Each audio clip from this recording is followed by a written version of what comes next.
Sweet. Well, cool. Welcome to the 7th Stay Moving series. Thank you all again for coming this week. Super excited to keep it going. I can't believe we're on the 7th one, what we've been through. So excited. Thank you all for continually cruising to this.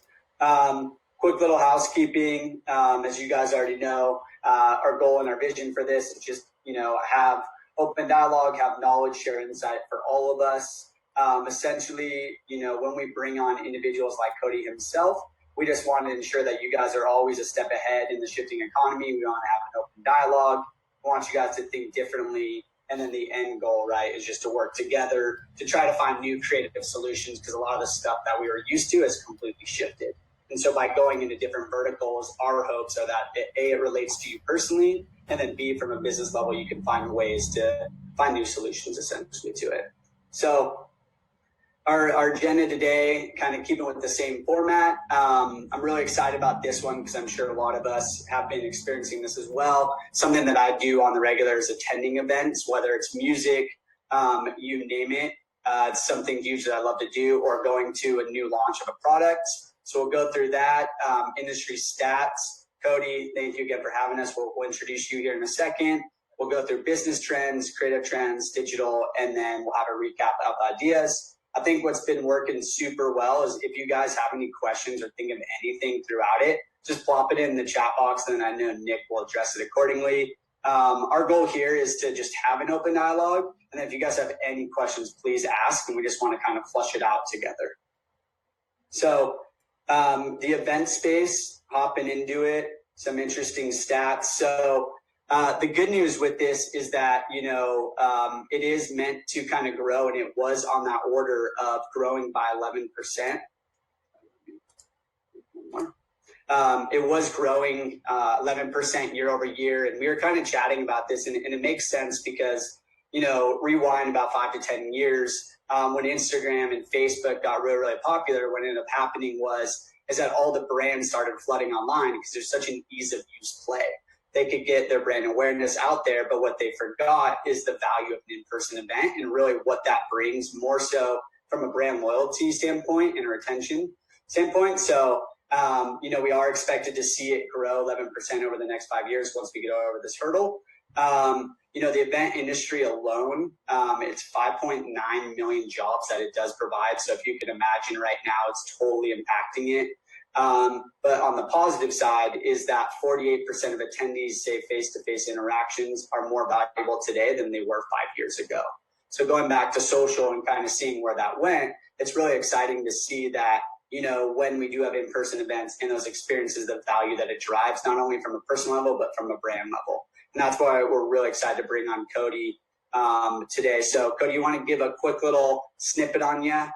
Who you are, and then we'll plop into the questions. Thanks again for joining us. Yeah, no, thank you guys for having me. Let me see my little elevator pitch here.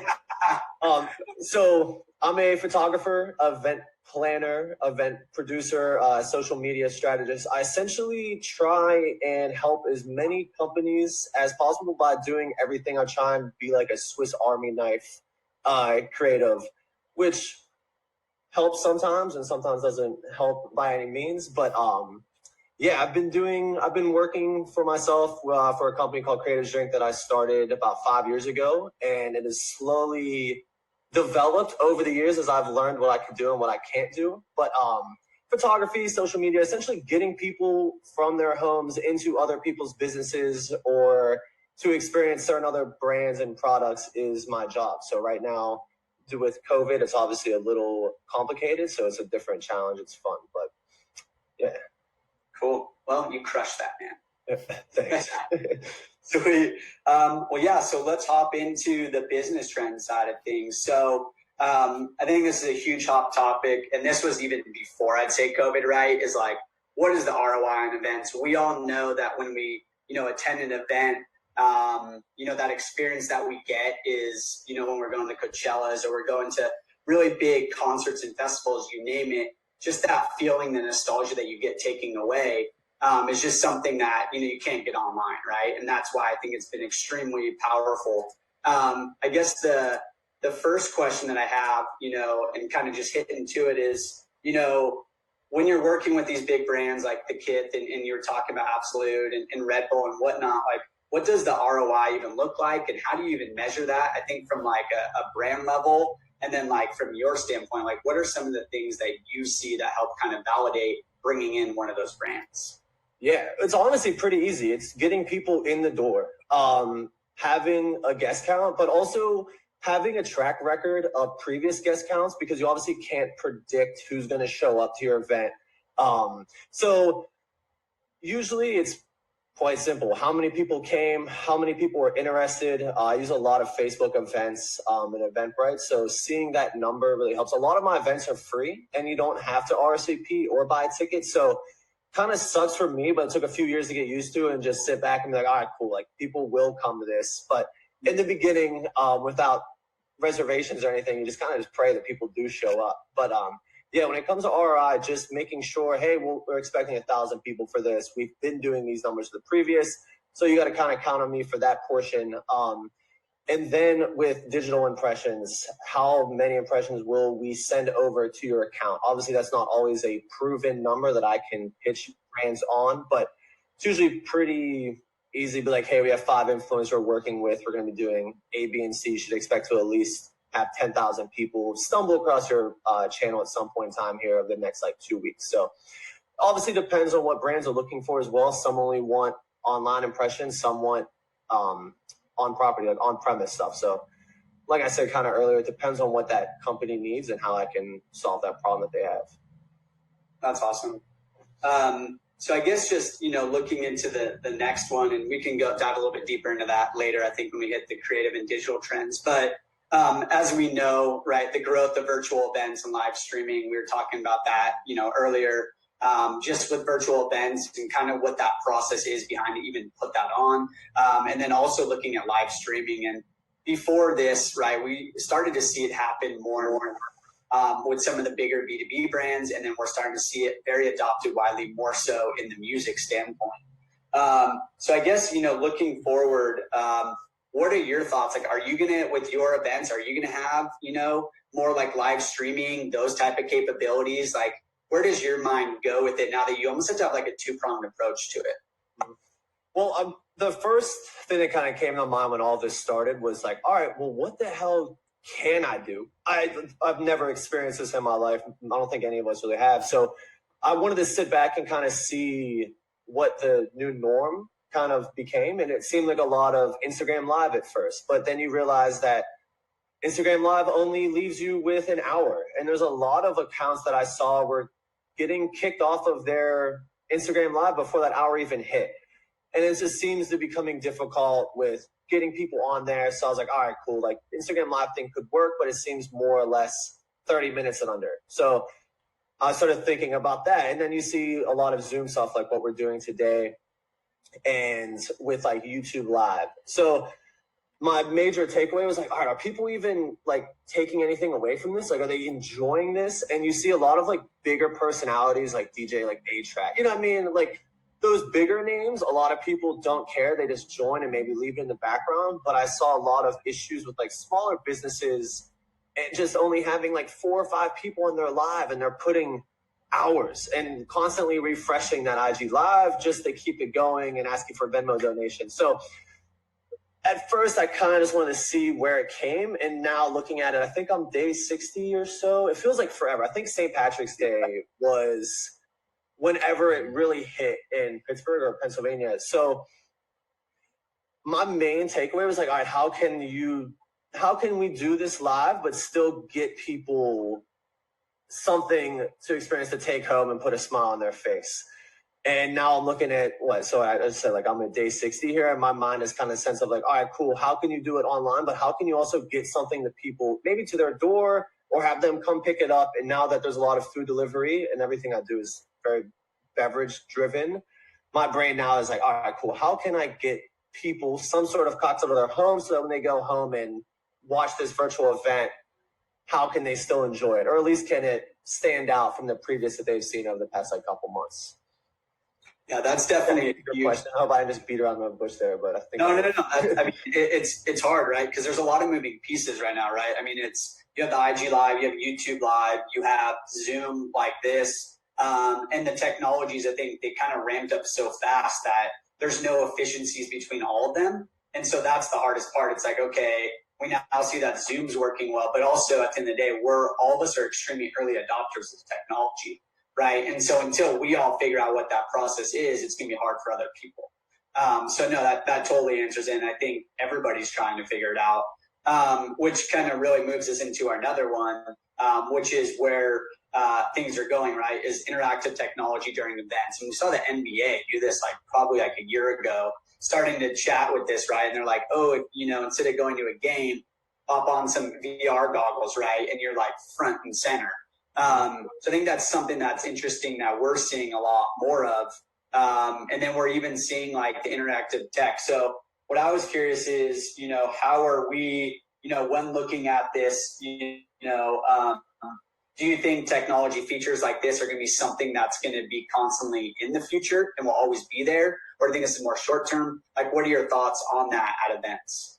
Yeah, I mean, I think what you said is perfect with the NBA. We were already moving into this, and I believe in my mindset, it seemed like everyone was kind of scared, which seems to be the norm when something new is introduced. Everyone just shuts it down and doesn't want to hear about it. But you saw a ton of VR stuff. Now you're like, all right, that's pretty cool, but I don't need to do that. I would rather just go to the actual game and watch it there. But now that there's a serious health risk with being out, I feel like everyone's looking at it now. It's like, all right, they're more interested in dabbling in that technology. I still think that there needs to be, I'm trying to think of how to explain this. I don't think tomorrow if I was hey, VR headphones, they're $4 everywhere, wherever you look, I'll mail them to you. Put them on, let's watch this event. I still feel like people might be hesitant on that because it is such a new technology endeavor, if that makes sense. Mm-hmm. So I think that easing people, I think obviously you have to have whatever technology works for the event you're trying to do.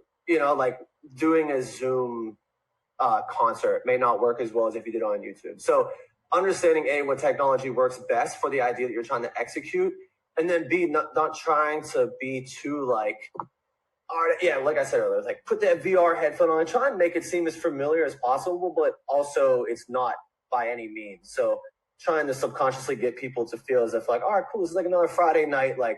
I can get used to this, even though they're still at home for 3 months straight trying to enjoy a Friday night that's literally no different than their Monday and Wednesday. So yeah, and that's the thing. I think it comes down to consumer behavior, and these that's what I think this time is really doing a good job at. If you're looking from this standpoint, right? It's every Thursday I have my poker night. Every Saturday I have my Zoom with my buddies. We do power hour, fun experiences in that regard. So when this does stop, I don't necessarily think that these type of habits we can just transfer them on. And we'll be a lot closer to it. So that's going to be interesting.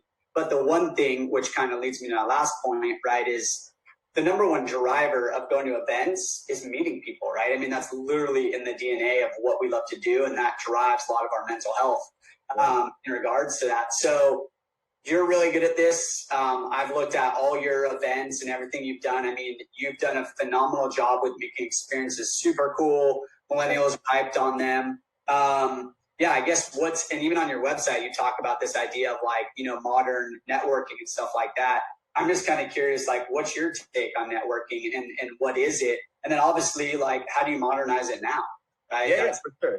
This is my favorite question. So originally, when I was in Pittsburgh, good friend of mine, Chancellor Humphrey, he was a street photographer in the city. I realized that he was building a following on social media, and any artist most artists need to utilize social media to grow following. So the way to do that is to link with other creatives with larger followings and how to collaborate with them, or at least just merge yourself into that circle to try and I hate to sound 2020 here, but to start seeing that network slowly merge over to your own. So me and Chancellor in Pittsburgh, we realized we're all right, all I do is I feel I just see people on my phone, and I see them on the street, but how can I talk to them and actually get a conversation going? No one was going out to get a large group of people that are all like-minded in the same room at the same time. So honestly, the event just kind of started as something to do just to meet other people in our area to start building a smaller community.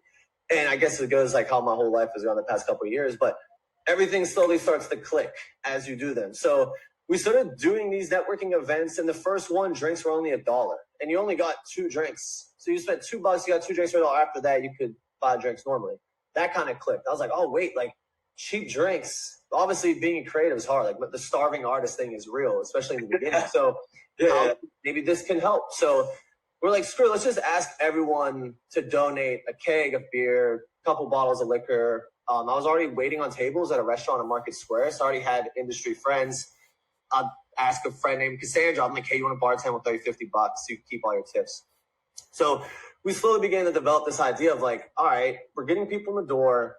Maybe they're abusing the fact that drinks are free, or maybe they're using them to kind of be able to talk more freely to other people. But we slowly realized like, all right, cool. Like this is beginning to work. And we did that for a few years, and it went from 10 people to 80 to 300 to 600, and everything just kept doubling. So looking back at it, like 2 years later, I was like, wait, like I didn't even mean to do this, but now it starts to all make sense. So no one wants to put a name tag on and go to an event. Like if some 9 to 5 you work for is like, we're doing this, you have to put this name tag on. I'm like, all right, I'm trying to get out of here as soon as possible. I'm not even going to get a chance.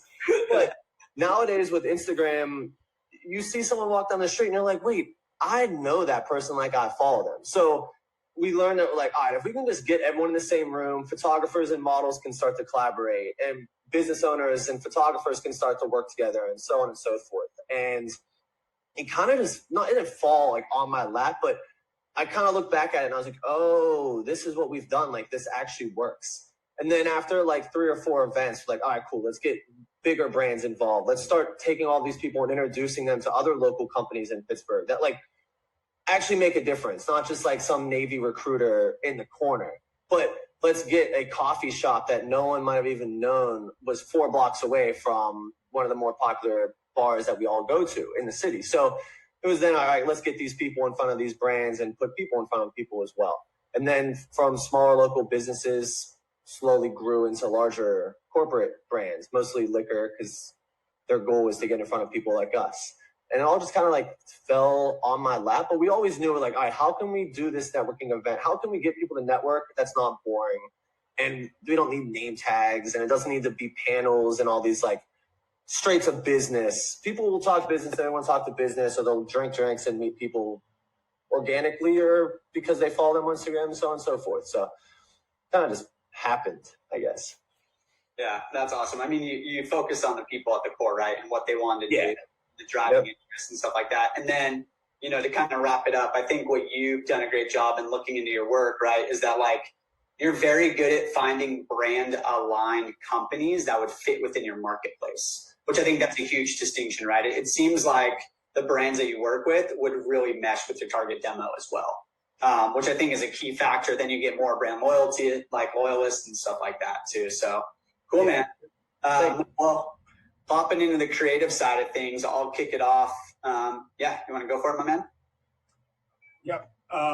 Cody, I think one thing that, me and Cody did an event last year, and the one thing that I learned in that process was the importance of brand partnerships. When we landed Stage AE for the Artist Showcase, we quickly were like, all right, we got to find $12K to pay for this thing. Like immediately we thought of that. And in those brand partnerships, I also learned that, sometimes it's not always about the financial support. They might help out with staff that can be there, or they might bring influencers that might drive more people to come to the event. Can you just talk a little bit about the importance of brand partnerships when you're trying to create an event? Yeah, and I think that Pittsburgh is something I can thank a lot for this mentality, but so I guess being honest and just having like actual physical relationships is so huge, especially whenever you reach out to a company like, hey, can I have $10,000 and we're going to put your logo on this and so on and so forth. Most of the time you just get shut down. So I hate to just keep going back to this organic relationship building, but like I said earlier, like we asked all these companies just for free product for years. It was just like, hey, can you throw me like 6 bottles from your inventory? That's pocket change to them. But we went from 6 bottles to 6 cases to, hey, will you pay us a small amount of money and show up yourself and talk about your brand instead of us facing that brand. So I think that a lot of the clients that we work with are ones that I've been working with years. It's always pretty hard to just cold call someone that we've never actually worked with in the past and being like, hey, we need this money. We need a couple $1,000 And obviously some work and some don't, but I've learned that actually being friends and actually having those relationships and doing photo shoots for brands that maybe if they didn't have a big budget that week, but I still did it. Like I've always been one that kind of take the hit on my end first, because I know that down the road, if I need something, I know that I can ask them. So it's been a cool like bounce off that we've done with a lot of brands and restaurants. And I always just try and actually keep a genuine relationship with them, make sure that if I am asking them for like physical product or money for an event, that I'm completely transparent in what we're using it for and how it's going down and who's showing up, and a lot of questions. I like to ask everyone that we're working with, like, hey, like, what's your biggest problem right now? Like, how could I utilize my event coming up to help you out as well? Like, it's not always just, hey, you get your name on the stage, it's $10,000 and it's A, B, and C that come with it. It's always like, what do you need right now? Okay, cool. Our event is very loosely structured. Let me gear it a little differently so that it makes the most sense for you and you get the best bang for your buck. Not just like, all right, cool, well, screw off. You don't have the money, you only have half. You know what I mean? It's just like, forget about them. It's always like, all right, cool. Well, maybe you'd be more interested in just doing a vendor table with us this time. So lots of conversation, lots of dialogue, and just being honest and not just coming off like, hey, I need this money to pay for this stuff. And you'll reap the benefits, hopefully, if your brand's good enough. And you've worked with, you know, like Coors Light, Red Bull, the bigger brands. And then you've also worked with like Shop 412, and you found a way to intermix these the smaller brands into cohesive events. For creatives that are trying to maybe get into this field, how should they go about building relationships with those larger brands and trying to find ways to turn them into clients? Yeah, I mean, what I've learned the most in the past couple of years is in-person type meetings, conversations always go way better for me than an email. I honestly hate just emailing people and being like, hey, we're working on this. Are you willing to, you know what I mean? And then pitching them on whatever it means. I would say to start small, look big picture. Do not just come out the gate like trying to ask Coors Light for $5,000 to sponsor an event. It can definitely work. You'd be surprised. Some emails I send and they come back and I'm like, oh, okay. Like if you guys are down, then I'm down as well. But I would say 95% of the time, it's let me meet with you in person. Let's chat. Let me just I don't know how to describe it, but like just learn who I am, understand my true intentions. Let me learn about you, and then from there, it's a slow process. Don't be discouraged if you send an email out and no one even responds to it. It's way easier to do this stuff in person, and I've learned that supporting other events, like going to like a Coors Light networking little bartender thing for like bartenders at network, whatever. I have no need to be there. I'm not a bartender, but I still go. I meet these other bartenders. I meet these other local reps, and then from there, I build that relationship. And from there, you can kind of learn like, all right, cool. I could definitely ask these guys for some money, or there's no way they're going to give us any financial money. Maybe they'll do some product. So always having like that little index of all your business cards and knowing like, hey, these are some heavy hitter guys we can ask for this, and so on and so forth, helps a major way as well going into it. So you don't kind of shoot yourself in the foot off the jump. And Josh, you want to scroll up? Yeah, the next point is using events to build brand reputation, recognition. You talked about this earlier. You were like, yeah, small businesses hopping on IG Live and getting 5 viewers, like, and they're trying to figure out how to navigate through right now. You know, when new brands or businesses come to you, you don't have a community, and they're trying to build a community, build that trust, build that tribe. What are the key factors that you look for before creating brand experiences for events for that company? Yeah, them being open-minded. Not like, I hate working with people that are like, yada yada yada, community, blah blah blah. For sure, how much money do you want? I'm just like, oh, okay, you're not even looking at this. You just have this set aside in your budget, and you don't even care. I love brands that are actually curious about who's showing up. Like, what are these people that are showing up? Like, what are they doing? Do they work for themselves? Do they work for other companies, and so on and so forth? So I hate to keep going back to this, but conversation. Are they in line? Like, do they just, sorry about the motorcycle just like driving past downtown there. That's really loud. It's very loud. But just trying to ask companies like, hey, do you even understand Harley Davidson's, man? Do you even understand that there is a creative community in our city? Do you understand the value? Like, I guess I try and turn the table on them and ask them questions like, hey, like, what are you trying to look for? Like, and a lot of times the company doesn't even realize that like little micro events happen around the city and have no idea like the term there's a creative community. You know, I mean, if they've never even heard that, then I'm usually just kind of, I'll still consider them for the event, but I kind of understand that they might just have an allocated marketing budget that they have to spend. So we're just going to put them into whatever makes them happy. And I try and put more focus on the companies that are interested in meeting, like, say, photographers in our area because they might have a program that benefits them. It's, you know, so. And you probably know the difference between those brands versus like one business who comes to you and says like, this is what I want versus somebody who's like, these are the problems that I'm having. How can you help me solve some of these problems? Like you said, being a little more open-minded.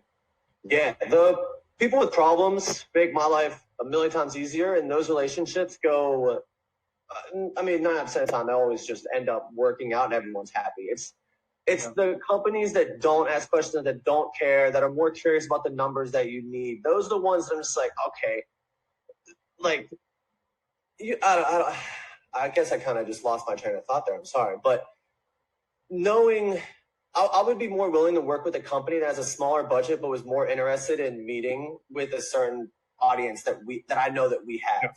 Versus some company that might have 10 grand and just wants people that are between 21 and 36 just to walk in. Yeah. Great. All right. The next topic, going into discovering new spaces for new experiences.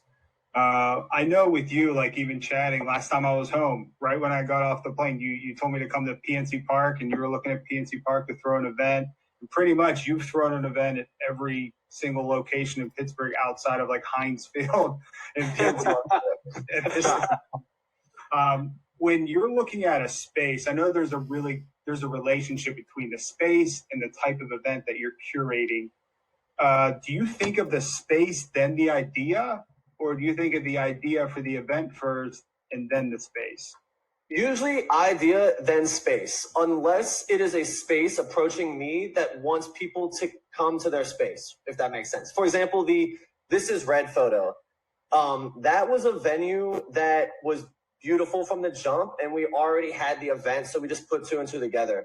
But they were 15 miles out from the city, so we put a good bit of money into a DJ from Selection named Sasha Marie. And it was interesting to look at that concept, because like, all right, cool, we have a huge DJ, we have great partners, this venue is beautiful, no way people aren't going to show up. But we're 4 days before the event and ticket sales are at like 20%. They all came around, but we had to do a lot of talking to make sure people realize like, hey, it's just 15 miles, buddy. Like, it's not the end of the world. Like, this will be worth it. Make that journey. This is something new. Get out of the same 4 venues you've been at. So there's situations like that. And then there's situations like the Pennsylvanian where they already throw a million events. They do not need us to throw these events. By no means are they hurting by any means. But I'm looking at this venue, I'm like, wait, like, this is something truly beautiful. Like, for a New Year's Eve event, that made complete sense to me. So, and then there's some venues that approach me and they're like, hey, can you get people in here? And I look at it, I'm like, it's just like a blank space. So then we reach out to companies like the earlier slide with IDL and bring them in. So it's usually a problem by problem basis or case by case basis. And sometimes we have event concepts that I need to put into venues, and most of the time is venues reaching out to us, donating their space, asking us to get people in the door because they want people to be more aware of it. So from there, I'm challenged with creating that concept. So like the Terra-Teto event on the far left, that was a Halloween event that I did at Siena. Everyone goes to Siena Mercado. It's a very open rooftop, beautiful venue downtown, but it's not always the creative community. It's not always like the core audience that we have that follows. There's a lot of business people that get out of the office and just go out there and have a beer, but they challenged me with getting people that did wear like hoodies and sweatshirts and going into this space. So is a lot of just trying to put the pieces together with what's on the table, I guess. And this brings me to my last point, the value and art of curating events. You know, looking back at your events like CD10, Block Party, One Night Stand, Pop Style, Voyage, Clocked Out, you've always had a way of like creating a secret menu or having something of a high level of detail within these events that makes it a little more interesting than just like your average event. We're thinking of your next idea. What are the key factors that go into planning for that event? You know, when you're thinking of like these details and how can I add these small, minute things that, you know, when you're there, you experience it versus like being the bigger picture. It's always how can we shake this up? How can we get everyone to be like, whoa, wait, what? So, and that was always like the underlying concept of having free drinks. No one, I mean, you don't always get to go into a venue, not pay a door cover, and then drink for free the whole event. So, and we do them very periodically. I mean, not very periodically. It's very seldom. It's once a year. So the idea of being like, oh, hey, this is very unique. This never happens in my life. This is only happening once this year. I need to make sure I get to that. So always, and you can see that with like some of the venues we use, like just trying to make it seem like an, I don't want to miss this experience, which is what obviously everyone wants to do. But I feel like that kind of lies like in the subconscious, like of your brand. Like, are you just doing this just to do it and get people in the door? Because then from there, I don't think that many people are going to show up. But whenever you can just have different experiences that people aren't used to and that are very just random, it's always a different case. And like I say, every single thing here, it's always a case by case. But Stage AE, no one's ever been in Stage AE for free and got the drink. So boom, okay, that's the wow factor on that. The Audi in the bottom right, that was for a few creative drinks prior. That was just Audi was looking to show up in front of people like us, and I had this event at the same time. How can we take these and merge them? And then that was where we came up with the concept of putting creative drink in different languages across the car. We drove that around town for like a month leading up to it, just to kind of create hype. And not that people went to the event to see the car, but it was definitely like a photo op at the event itself. And I'm always just trying to put like that wow, whether it's the DJ in the venue. That's why a lot of like working with Red Bull, like we put kind of a stupid amount of money into a venue that we don't need. I mean, into a DJ, into a venue that normally wouldn't have that DJ, but like that's what hopefully is cool about it. Doing the block party in the middle of the street market square, those are usually set up for farmers markets. No one ever brings a selection DJ or an award-winning Red Bull freestyle DJ and then lets you drink in the middle of the square and do that. So I always just try and think like, hey, is this different? Have I done this before? Is this unique? And is there like a wow factor to this? And then from there, I just hope that whatever the venue capacity is, that we hit that. And Andrew has a great question here. What are your thoughts on frequency of events to make sure people aren't burnt out on spending money or they aren't getting hit with event promo after event promo? Like, how do you deal with that? And I know for you, you're throwing weekly events. You know, you're throwing events consistently throughout the year. So how do you deal with that?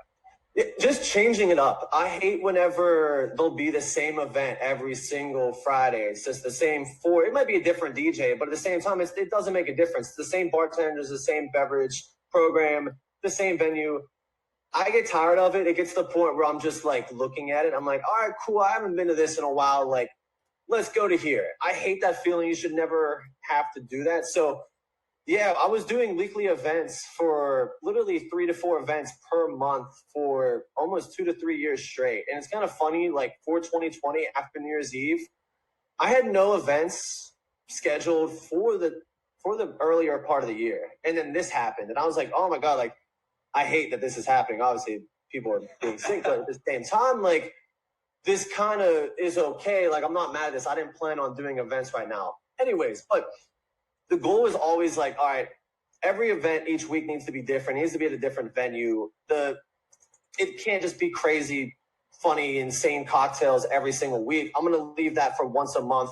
Maybe this block party will be great. It's not that hype. It's more or less for older people in the beginning, younger people at the end. It's just always trying to have different concepts, even though they all are, hey, show up, drink. You might see some of the same people, but we live in Pittsburgh. You kind of have to get used to that. and just making sure every week just seems a little different. But I do think that disrupting your schedule and throwing in a break leads to great hype. We were doing creatives during like every 3 to 4 months in the first year or two, like in the early ones. And then I realized that like, hey, it's obviously pretty difficult to throw that frequency, that big of an event that frequent, but having it random like creates hype. So whenever we put a teaser out, everyone's like, oh shit, like it's back, versus like, oh, there's a block party every last Thursday of the month. Like if the sun's out, I'll go to it. And I realized that once that started happening, even in myself, I was waking up and I was like, oh my God, like I got to do a block party tonight. Like I do not feel like doing this.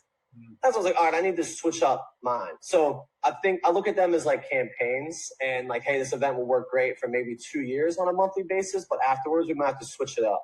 So my whole goal for this year was to switch up everything. My Kimpton parties, we weren't going to do those every month, even though they are normally a monthly residency for me. The block party, I didn't even apply for permits this year because I was like, I need to do something different. So the goal was just to do like 2 really big ones this year. So being self-aware and understanding like what other people are feeling and even learning about your own feelings when you wake up to do this event, like just try and look at it from outside in. And if I'm thinking on this, the community has to be thinking the same way as well. Yeah, I think it's really important, like keeping it fresh. Even if you have that same community that keeps traveling to these parties with you, like you wanna keep it fresh. And you waking up on a Thursday being like, oh, I got to throw another block party. You know, that's when you know, okay, I got to change things. I got to switch things up. I got to get ahead. Josh threw in a question here. How do you help with issues of a venue being 15 miles away? Like, how do you help? Are you finding trying to build partnerships with Lyft in Pittsburgh? I know that was something we were working on for the last showcase. How do you solve the problem there?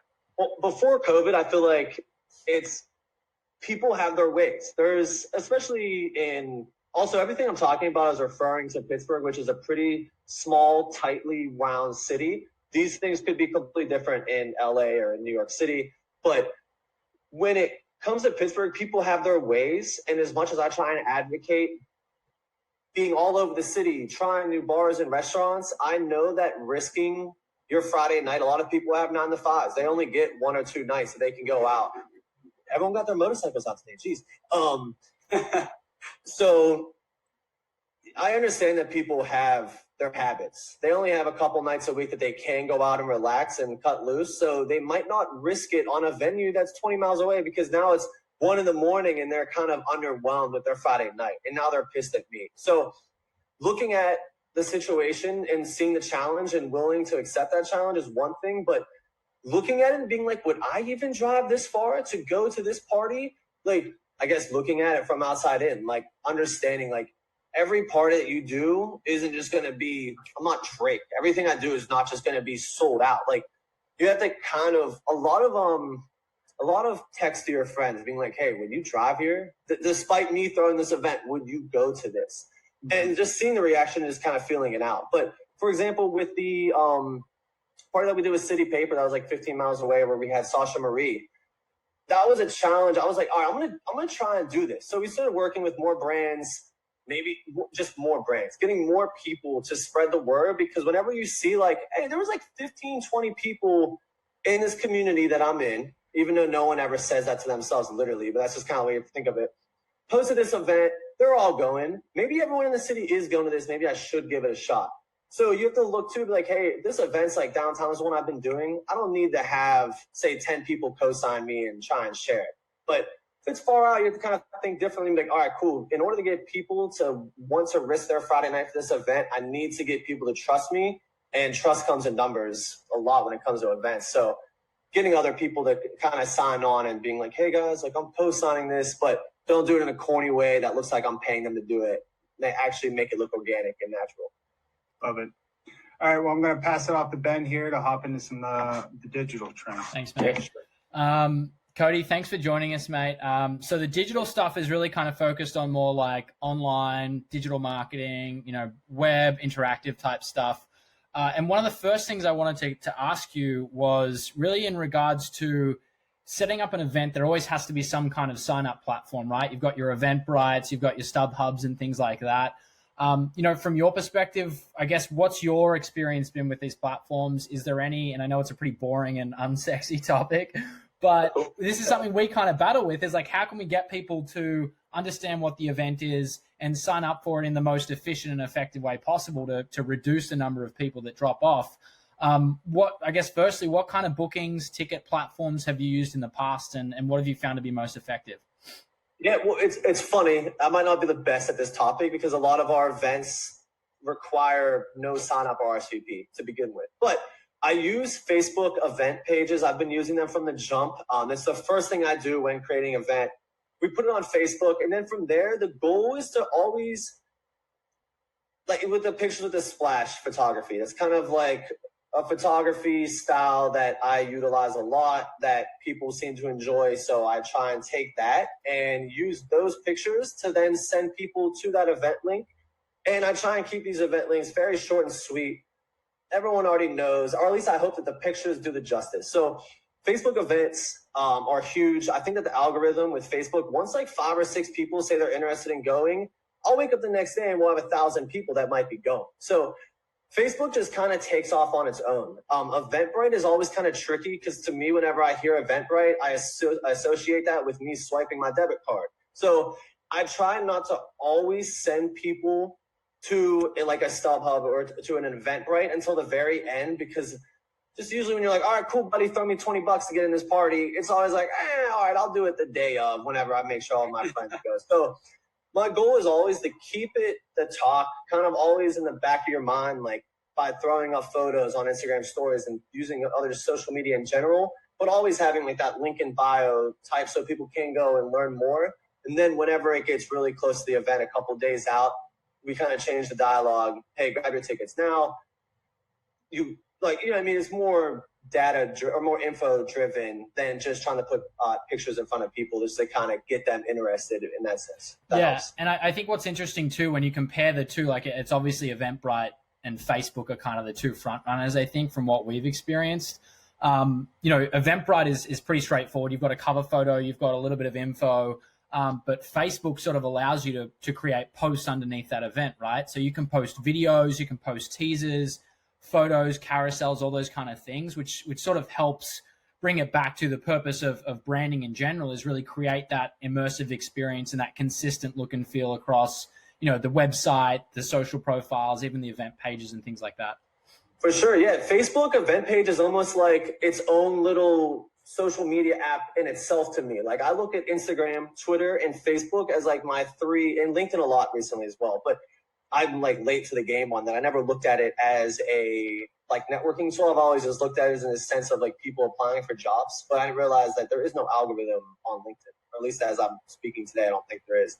But yeah, like I create these campaigns and post them across those platforms, but then I go right back into Facebook event pages and post them again. Because if someone likes that post within that doesn't follow me as a friend, that could share it on theirs, and it just branches out into getting as many people's eyes on it as possible. And then from there, hopefully you convert. Yeah. And on the advertising side, obviously you've got campaigns that are running with, I'm sure, a lot of the bigger brands that are having these events. And as you scroll down, Josh, you'll see Splash House is one of my favorite music events. It's held in Palm Springs each year. They do a ton of social, a ton of Instagram, Facebook, things like that. How much or how involved are you with the paid side of the events that you host and the events that you put on for digital marketing purposes? Obviously, social, email, and PPC are generally pretty heavily used platforms for advertising events. What's kind of your role in that? Yeah, I mean, when we first started, we didn't have really budgets at all. So the goal is always to get it to go like virally, like organically. So the goal is always like, all right, how can I create imagery that will get people to stop and look at it? And then from there, how can I essentially tell them that I'm having this event without them having to hit expand or even read more than a sentence or two? So getting people in the system, and this kind of goes back to getting people not bored with the events, but creating a sort of like I'm trying to think of how to word this, creating a sense of like a digital, I'm sorry, I'm blanking on this word, but like habit, I guess. So here's one of my, I'm just going to talk a ton and it will make sense at the end. A lot of the event promotions that we do, the first photo might be a splash photo, and then it may swipe into a crowd shot, and then might swipe into a little bit more. I try and get people used to the fact of like when they see that set of imagery in front of them, they're like, oh, cool, like this has to be something about a block party post or a Kimpton post. So trying to get people into the habit of just being like, it's why you follow people. You're used to what content they put out. So trying to teach the audience that we have that, hey, this post is directed towards this event, but don't run away. It's not some paid campaign. Like this is organic. It was always the goal in the beginning, just to create good content that's shared organically that would then raise awareness that we are having an event later. And then usually when it comes to the paid promo stuff later down the road, I still manage the same habits, but I try and switch them up a little bit just so that it's not the same exact setup of photos in a row in the carousel, but seeing what posts perform good or the best and then putting money behind those is really all that we do. I try to steer away from putting money behind posts because I feel like as a consumer, when you see that sponsored post, you kind of disregard it immediately.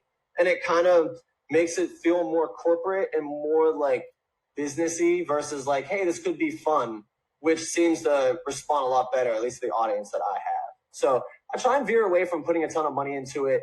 But if something does perform really well, I always do like the $5 trick and throw on $5 like a couple of days, or we'll put more money into a longer week-long post. Just depends on the brand we're working with and what their budgets are or what I'm trying to do. And a lot of the brands that you work with, I guess the larger scale brands, they put money behind it on their end, just internally? Yeah, so a lot of the larger brands that I work with are looking for actual on-premise events. They want people to show up.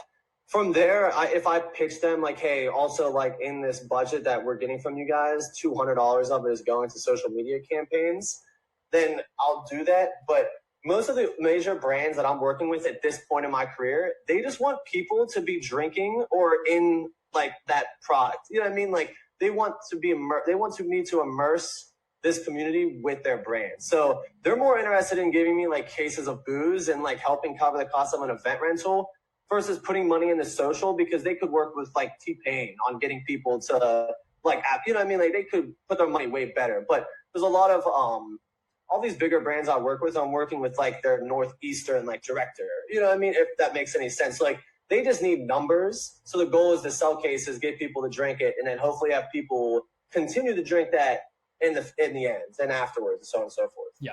Awesome. Thank you, mate. Yeah. And then I guess the next thing is really talking about, and we talk about this a lot, and it seems like the way things are trending at the moment is taking a lot of these in-person experiences, music events. Josh, if you want to scroll down, you guys will probably, I'm sure everyone's probably heard of this Travis Scott album release or song release. He had 5 different events that happened within the Fortnite platform, a video game.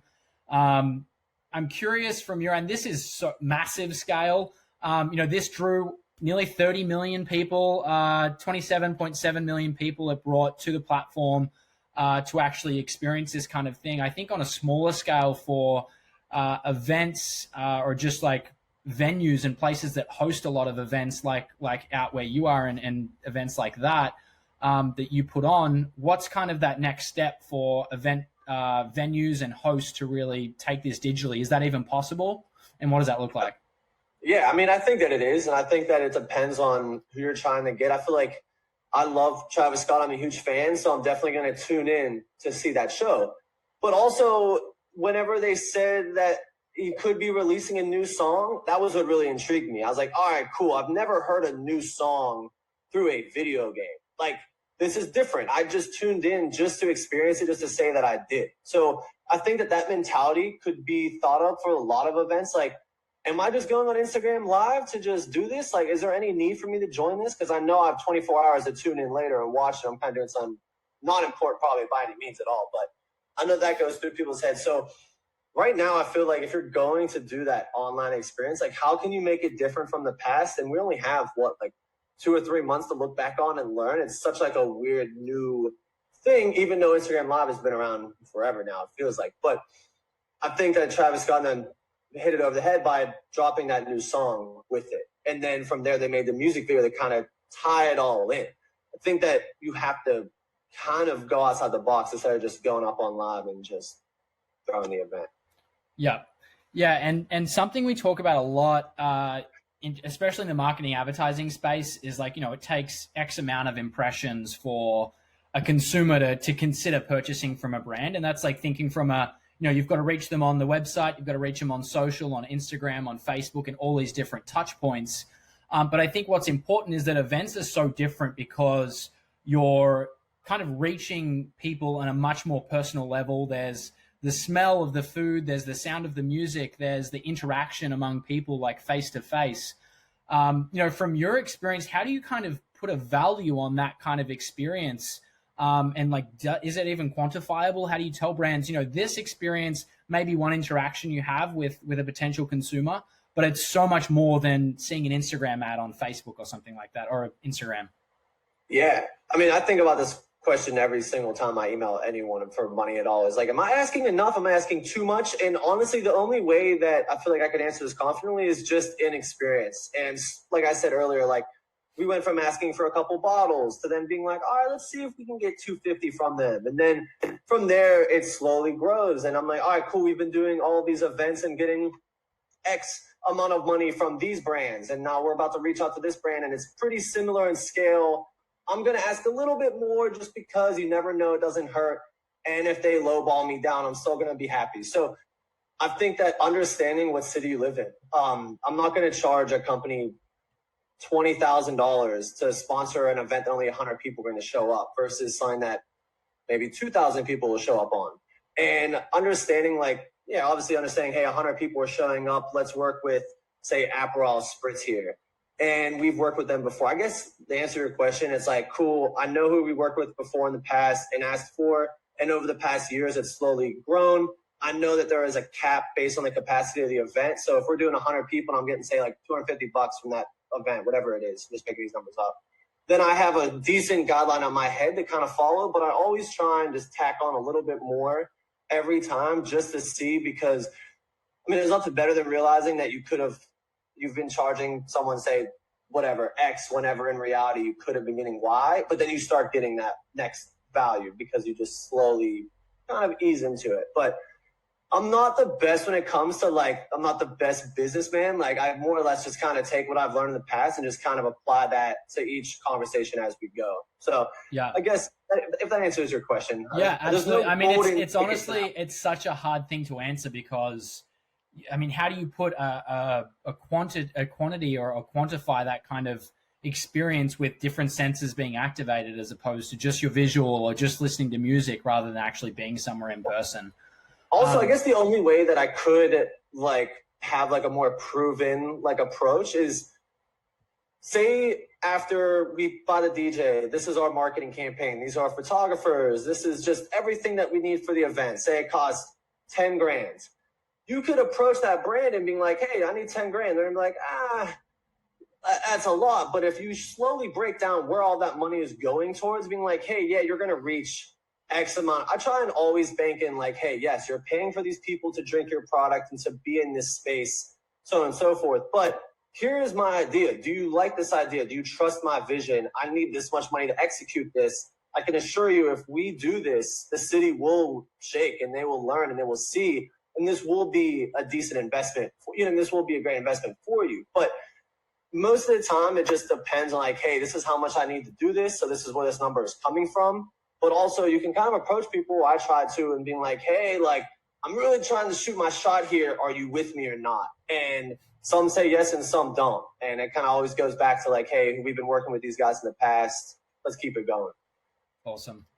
Yeah, I guess the last thing I want to chat about, we already spoke about this earlier with the NBA stuff, and this is one of the examples. Josh, if you want to cruise down, we talk about VR and AR and sort of the future of what these experiences look like from a digital standpoint. And I know we're getting up on 10:30 right now, so thank you everyone who's kind of stuck with us here. But I'm curious from your standpoint, these kind of experiences, there's a lot that goes into it from a revenue standpoint and how much money can really be made from these types of experiences. Being courtside, is a multiple $1,000 investment. Whereas if you have a VR headset and they're charging, $30-$40 a head every time someone wants to be courtside at the Lakers game, it almost makes sense to me for it to be such a big revenue driver when the cost of these devices and VR headsets and things like that do go down for more of the general public consumer. But I'm curious from your standpoint, what do you kind of see the future of VR being in the event space?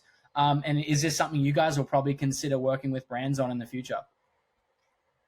Yeah, I mean, this is a tricky one just because like even I myself, like I don't have a VR headset. I wouldn't go purchase one right now. If you were to tell me that I'm never going to be able to see anyone again for the rest of my life and the only way I will ever experience entertainment again is through a headset, I might be a little upset and it might take me an event or two to make that purchase. But I mean, even myself, like I'm still kind of weary on it because my whole business for years has been creating experiences for people in real life. Right. So I'm almost afraid to let that go in my head. I'm just kind of in denial, I guess, to a little bit, but I'm not against it. But I think, like, kind of like I said earlier, like easing it in. And I think that we'll need like some big, like the Travis Scott thing. If that was a VR experience, that might have brought me one day closer, like one step closer into being like, all right, cool, this is the new norm. But I feel like we'll need a lot of larger, like people, personalities, businesses like the NBA to probably approach it first before we see anyone like on a smaller scale like me utilizing them. Because if I were to come out in 2 weeks and be like, hey,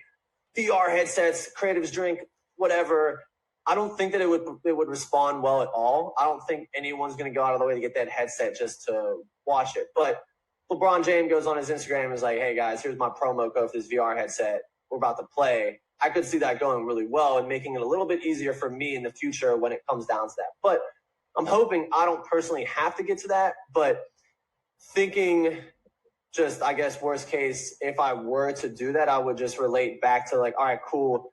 If I'm going to do this VR headset event, I need to have something real life experience, and that would most likely be with taste. I don't think I would mail people incense and be like, all right, burn this incense, eat this food, and drink this drink, so you can feel like you're at this party again. But I would try and just pair it with anything that makes that person feel like it's slightly what they're used to in the past.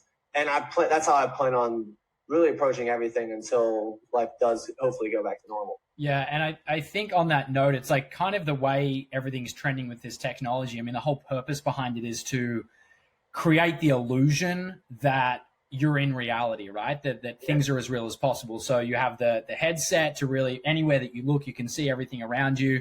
Then you've got the hearing and the headphones to really block out all the external sound and really hear what's happening in that experience. And then next, like you said, you've got things like the smells and the taste and all those other type of like senses that are being activated. And once you get to that point, it's like, how do you distinguish the difference between reality and virtual reality? So it's interesting. Yeah, it's weird. I'm not super sure on that, just because I feel like all of us are kind of being eased into that right now. So I'm here for, like, I went to college and I did cartoon animation and like 3D design. Like we had Oculus Rift headsets 2013, 14, like learning how that stuff works. By all means, I'm super interested in it, but I still don't own one. You know what I mean? It's just such a weird topic. I'm not sure if I even care about it yet. And I'm sure I'm not the only person that thinks that way. Yeah, absolutely. Awesome. Josh, before you hop into the recap of ideas, we have a few questions here. Andrew also asked, do you get feedback at all from attendees? Yes. It's usually only positive stuff though, unfortunately. But at the same time, I get it because I'm throwing an event that's free and drinks are free. So if you're going to complain to me, just fuck off. It's not really, I kind of set myself up for that in the sense of like, if you really are going to complain, dude, like just don't come. It's not really the end of the world, but I do see response whenever we charge for events. So like with New Year's Eve, it's really the only event that I charge for, and that people like New Year's Eve, you only get that once a year. Duh. I'm not going to show up to this if I'm not like positive this is going to be killer. So you usually see feedback on that, and it's always just like, hey, you could have had your drink line like this and it would have been a lot faster. I'm like, oh yeah, true. Good point. But there's always a lot of stuff like, hey, great event, buddy. Like, thanks. But that really doesn't do me any good. So I don't always leave like a Q&A like, hey guys, what do you think of my event? Because I think that as the creative, like not always being concerned about what other people think help you separate, because I feel like that a lot of people look at artists as, I'm like, all right, cool, they don't give a shit what people think. I want to be like them. So like not being too open for critique, but at the same time, like always accepting it. That's something you learn being an artist, is you need critique to get better. So I don't always just throw myself out there for critique.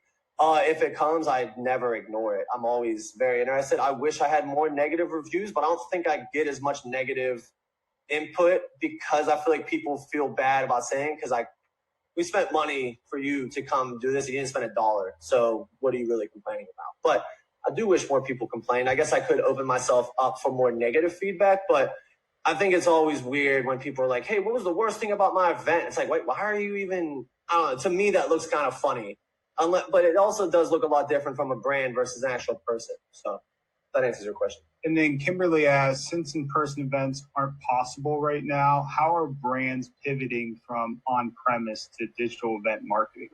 Yeah, I think being sensitive to the fact that some people may have this under control. A lot of millions of people don't even have jobs right now. So I don't even know, like, mentally, like, how some people are even feeling right now. I couldn't even imagine. And then just everything going on, being very sensitive, not taking this lighthearted. And I think being very broad and very short and sweet right now is the only, like, safe method you can do.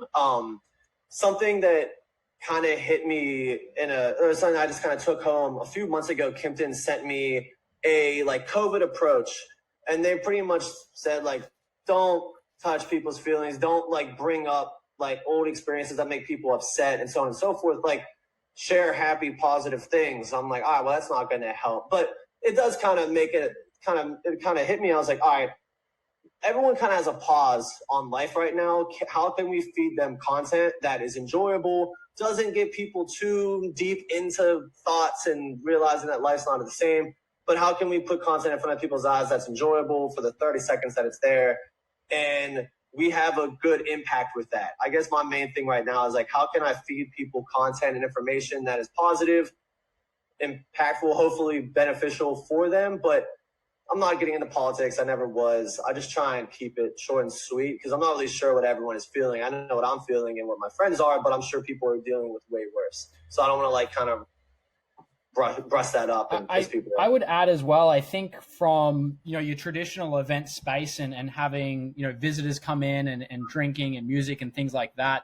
I've seen a lot of brands switching to more obviously the social side. So your Instagram lives, which can be more of a two-way dialogue between two accounts, whether it's brand and influencer or two brands or two influencers, whatever it might be, to help engage with their audience. And then also using YouTube Live to do live shows, live events, things like that, to still provide that kind of, music event type value or experience to people, but obviously from the comfort of their own home. So I think kind of utilizing those online platforms to really create some kind of experience, whether it's audio, visual or something, has kind of been the next step for a lot of brands. And I think being transparent, like I've seen a lot of, for example, there is a DJ in Pittsburgh named Adam Nugget. He goes by DJ Nugget. He was originally full-time DJ, and now he opened and operates one's a bar, one's a nightclub, but two very hotspot destinations in the city. If he were to go on Instagram Live 6 months ago, he would still have a small, like an audience, you know what I mean? But he went live a few weeks ago and simply was like, hey, this is my situation. We're not open. I have X amount of bartenders I can't pay. I'm going to DJ on Instagram Live and accept these donations, and I'm giving them 100% to my bartenders.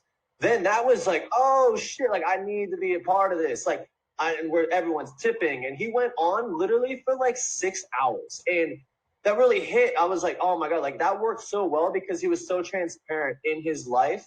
And it was like, all right, cool. Like I usually look at you as like, you have everything. You're married. You have businesses. You own a house. Like you've done it. And now it's like, all right, everyone is struggling.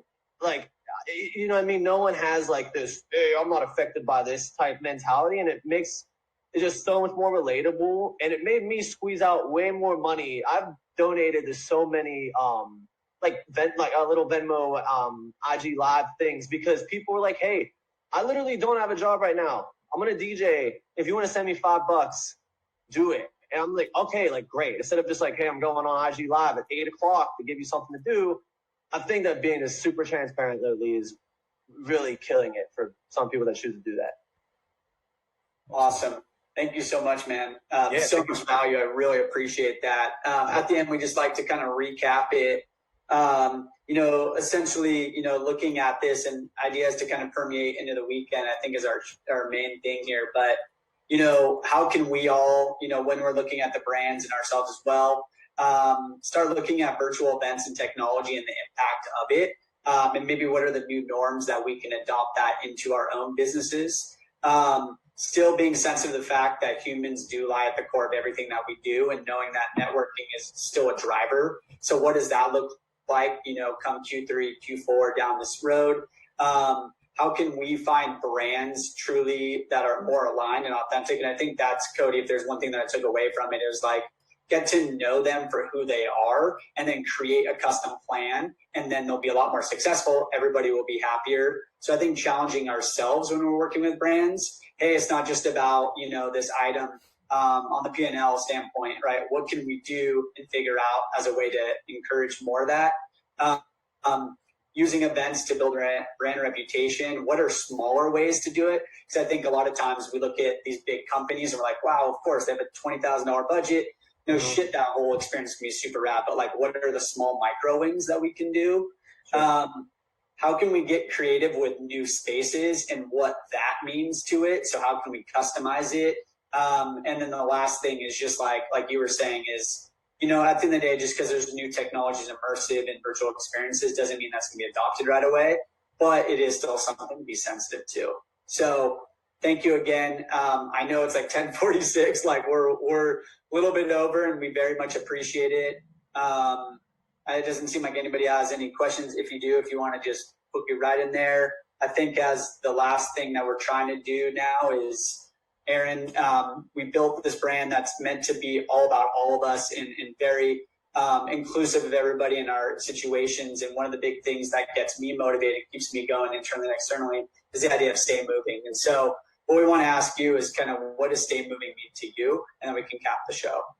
Yeah, I mean, honestly, I kind of want to twist it in the sense of like stay creative, not to be corny, but at the same time, I've been doing this myself, or at least forcing myself to the best I can. Is just, it's weird when there's no way out of this quarantine. We don't really know when this is going to end. So it may feel very like discouraging. Like, there's no point to really work on this, right? Because I might still be trapped in my living room 3 months from now. So just trying to stay creative and just work on projects, like just trying to, I'm a photographer at heart. So trying to take pictures and just to keep in the movement. I don't know like how to describe, like to keep in the run of things that I'm normally used to, just so that in a month from now, I open up Photoshop and I'm like, oh shit, like how do I even use this? Forcing myself to kind of go back to my roots, to kind of just create, even if I don't plan on posting it or even utilizing it for work or whatever, and just trying to continually stay busy. And then on a physical way, actually staying moving, because I've realized that sunlight and exercise are two huge contributing factors to being happy and just being creative in general. And I definitely didn't even, I mean, obviously it's common sense, but I don't think I really took it as literal as I do now. Because there's days that if I don't get out for like 2 or 3 days and at least go for like a quick bike ride, I noticed that my whole week slowly declines. So trying to actually just stay physical. And then I guess the other way is like throwing myself into situations I'm not used to. So like I'm trying to learn new techniques, just with a lot of Adobe software. I'm just trying to challenge myself. Like I have a guitar that I bought like a year ago, but trying to pick that up. Just constantly put yourself into challenges to just keep your brain moving. I know it sounds like I'm your mom, but in very basic terms, but like those are just like the simple things at a core that I've been trying to do, and just see if I learn something new. Maybe I do enjoy playing music. I don't know. Just, I guess my way of thinking is just like to keep doing it, not to just fall into a depression, just like hang out at home until this is all over. Because it probably won't. Just go right back. Yeah. Cool. Awesome. Yeah. Well, thank you again. I very much appreciate it. And thank you to each and every one of you for joining. Like I said, if you have any further questions, we'll definitely have follow up with that. Let us know. Cody, you've been very generous just to take an hour of your day for us. So just want to say thank you, everybody. Have an awesome weekend. excited to continually do this, and hopefully there was something that inspired you to keep moving forward, because at the end of the day, one small action can really get us to where we want to be. So I just want to say thank you to each and every one of you. Yeah, thank you guys so much for having me. It was great talking to you guys. That was a fun little challenging experience. I feel like I haven't had to I'm not the best. I'm not a businessman by any means, but it's fun to kind of talk business for a little bit. So have a good weekend. Thank you guys for your time. Thanks to everyone that tuned in, and talk to you guys soon. Thanks, All right, guys. thanks everyone.